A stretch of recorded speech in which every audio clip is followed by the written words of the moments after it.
Je pense que c'est un accord qui ne comporte pas grand-chose en réalité. Les Britanniques n'ont pas obtenu grand-chose. Ils ont obtenu en fait que les avantages sociaux qui sont accordés aux Britanniques ne soient pas accordés systématiquement aux autres membres de l'Union européenne qui viennent en Grande-Bretagne. Par exemple, les allocations familiales, le droit au logement est retardé de 5 ans. Mais c'est des droits progressifs qui vont s'accumuler. Donc finalement, c'est pas grand-chose. Et effectivement, il y a ce que vous disiez, le symbolique, c'est-à-dire l'union toujours plus étroite, c'est plus d'actualité.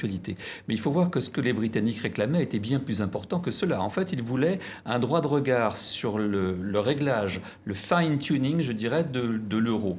Ils n'en font pas partie. Les Français et les autres leur ont dit « vous n'en faites pas partie, vous n'avez rien à dire ».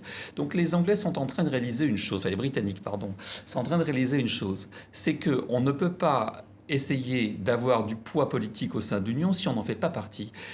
Et c'est vraiment le choix devant lequel ils sont placés. S'ils veulent continuer, s'ils veulent le statut qui est celui aujourd'hui des Suisses ou des Norvégiens, ils auront les mêmes contraintes que s'ils étaient membres de l'Union européenne. Toutes les réglementations s'appliqueront.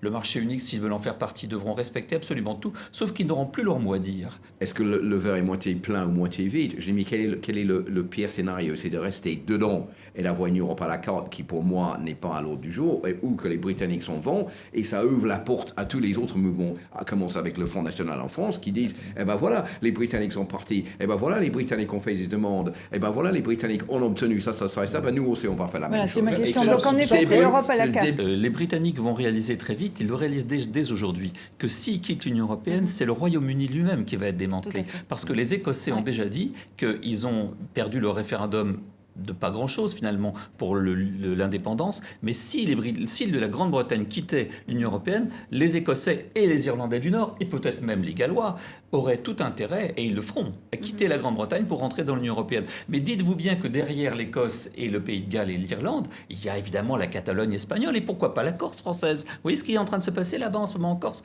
Donc ne nous faisons pas d'illusions, si l'Union européenne se désagrège, ce seront les États-nations eux-mêmes qui seront en danger. Et comme disait François Mitterrand toujours, le nationalisme, c'est la mort de l'Union européenne et c'est la guerre. Voilà.